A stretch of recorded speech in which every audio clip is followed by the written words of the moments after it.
Este é um trabalho de Ciência dos Materiais com o tema Cerâmica, apresentado pelas alunas Ingrid Maier, Mariana Carvalho e Thaís Galvão. Histórico da cerâmica. A cerâmica é o material artificial mais antigo produzido pelo homem. Do grego kéramos, terra queimada ou argila queimada, é um material de grande resistência, frequentemente encontrado em escavações arqueológicas. Origem. Os vestígios mais antigos de tijolos datam 7.500 a.C., encontrados na Turquia. Estudos arqueológicos indicam que no período pré-neolítico, 2.500 anos antes de Cristo, já existiam utensílios cerâmicos, assim como tijolos, telhas e blocos para a construção civil. Pesquisa realizada pela Faculdade de Tecnologia de Lisboa mostrou que há 4.000 anos antes de Cristo já existiam peças cerâmicas bem definidas, mas que não passavam por um processo de cozimento. As civilizações assíria e persa desenvolveram tijolos secos ao sol, e por volta de 3.000 a.C., surgiram os primeiros tijolos desenvolvidos a partir da queima em fornos. Utilizações. A utilização da cerâmica espalhou-se pela Europa e Ásia, persistindo até os dias atuais, sendo também levado à América através dos colonizadores europeus, onde foi largamente utilizada desde o século XVII. No Brasil, o uso de tijolos maciços e telhas cerâmicas ocorre desde o descobrimento e tem seus primórdios na ilha de Marajó. O processo empregado pelos indígenas, no entanto, sofreu modificações com as instalações de olarias nos colégios, engenhos e fazendas jesuítas, onde se produziam tijolos, telhas e louça de barro para consumo diário. A introdução do uso do torno e das rodadeiras parece ser a mais importante dessas influências, pois possibilitou a formação de peças com maior simetria na forma, acabamento mais aprimorado e menor tempo de trabalho. Evolução até os dias de hoje. A cerâmica, tanto de uso comum como artístico, é produzida hoje por toda parte, seja em grandes estabelecimentos ou por pequenos artesãos. Os sistemas são fundamentalmente os mesmos, mas é inegável que a experiência técnica adquiriu tamanha perfeição que permite resultados extraordinários. No Mediterrâneo, um trabalhador inventou um aparelho que fazia vasos perfeitos, de superfície lisa e espessura uniforme, num tempo relativamente breve, criação de 2.000 a.C. Os gregos continuaram por muitos séculos produzindo as melhores peças de cerâmica do mundo mediterrâneo, perdurando até hoje a forma de seus inúmeros pratos e taças de delicado acabamento. A cerâmica passou a ser mais do que estética figuradas em obras monumentais, e passaram também para a fachada dos pequenos sobrados comerciais e residenciais, e até mesmo de pequenas casas térreas. Também o azulejo teve transformações difundida pelos islâmicos e levada para a Espanha, e de lá se difundiu por toda a Europa. Já no século XV, são encontrados palácios reais revestidos em seu interior com azulejos, mas é a partir do século XVI, com uma produção regular de revestimentos cerâmicos no país, que seu uso se torna frequentemente em igrejas, conventos e palácios nobres da alta burguesia. Custos e aplicações na sociedade. No século XVIII, quando utilizada a cerâmica exteriormente, limitava-se ao revestimento de pináculos e cúpulas das igrejas, devido ao seu alto custo.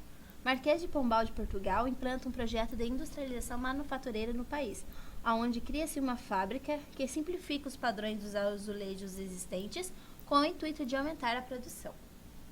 Com isso, o custo do produto diminui significativamente, sendo acessível a um público maior.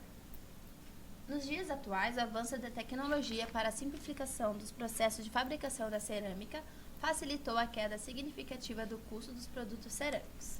Os produtos cerâmicos são usados em todo o mundo com diversas aplicações: telha, gesso, cimento, piso, manilha, tijolo, utensílios domésticos, entre outros. A cerâmica apresenta grande viabilidade em aplicações devido, além do fator econômico, ao seu comportamento de isolante de eletricidade e calor, além de serem resistentes a ambientes mais severos.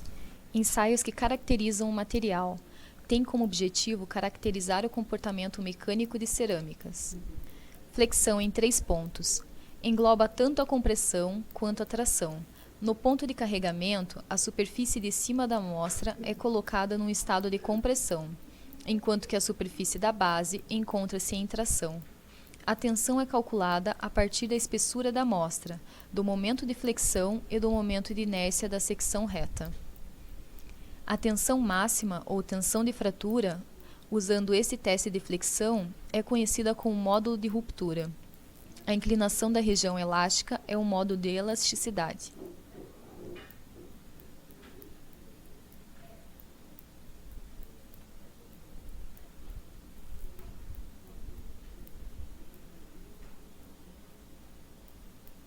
O ensaio de tração uniaxial fornece informações referentes à resistência e ductilidade do material ensaiado. Consiste em aplicar uma força uniaxial no material, tendendo a alongá-lo até o momento de sua fratura.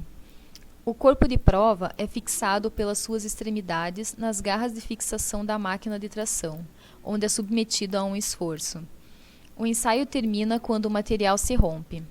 Os resultados obtidos através do ensaio de tração são plotados em um gráfico tensão versus deformação. As mesmas máquinas de ensaio de tração são utilizadas para ensaio de compressão, apenas alterando as condições de fixação do corpo de prova na máquina. Tal funcionamento dá-se por duas placas lisas adaptadas, uma fixa e outra móvel. Entre elas, o corpo de prova é apoiado e mantido firme durante a compressão. Processo e fabricação da cerâmica. Preparação da matéria-prima. Grande parte das matérias-primas utilizadas na indústria cerâmica tradicional são naturais. Geralmente, encontram-se em depósitos espalhados na crosta terrestre. Após a mineração, os materiais devem ser desagregados ou moídos, classificados de acordo com a granulometria e então purificadas. O processo de fabricação tem início somente após essas operações. As matérias-primas sintéticas geralmente são fornecidas prontas para uso, necessitando apenas, em alguns casos, de um ajuste de granulometria. Fluxograma do processo.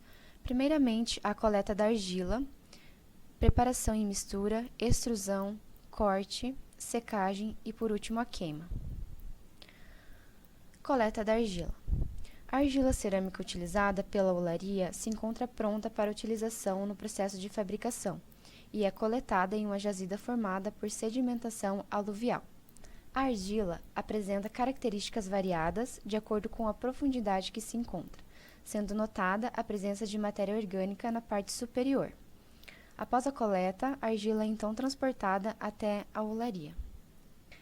Segunda etapa, preparação e mistura. Nessa fase, são formados pequenos montes de argila que são misturados e homogeneizados por equipamentos mecânicos, como retroescavadeiras, para serem transportados para a caixa alimentadora.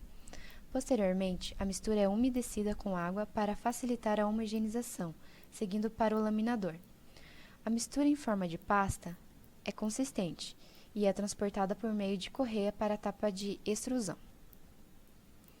Terceira etapa, extrusão. É o processo de conformação mecânica do bloco, no qual a extrusora é responsável por dar o formato desejado ao produto. A extrusão ocorre durante a passagem da massa, sob alta pressão, pela boquilha, peça em aço com o formato do perfil do bloco cerâmico, que será instalada na saída da extrusora para a moldagem da massa. A massa extrudada em forma de barra contínua é encaminhada para a etapa de corte. Quarta etapa, corte. O corte dos blocos cerâmicos é realizado por meio de um sistema mecanizado acoplado na saída da extrusora, que opera em sincronia com o deslocamento das peças, cujo movimento é da esquerda para a direita e vice-versa. A máquina de corte é composta por 5 fios de aço tensionado, que efetuam o corte da barra cerâmica de cima para baixo. Em seguida, os blocos produzidos são transportados para o galpão de secagem. Quinta etapa, secagem. O processo de secagem consiste na eliminação da água utilizada na fabricação dos produtos cerâmicos. A secagem dos blocos cerâmicos é realizada de forma lenta e em local fechado, para evitar o surgimento de fissuras superficiais. As peças fabricadas são mantidas em temperatura ambiente no interior do galpão, sem incidência de luz solar ou vento. Após a secagem natural, aproximadamente 5 dias, os blocos são colocados no interior do forno da olaria, para garantir uma queima homogênea. Sexta etapa, queima. Após a secagem, as peças cerâmicas são transportadas para o forno. O material cerâmico é queimado a temperatura de ordem de 750 graus a 1000 graus Celsius, por aproximadamente 4 dias. Após a queima e resfriamento, os blocos cerâmicos desenformados estão aptos para comercialização.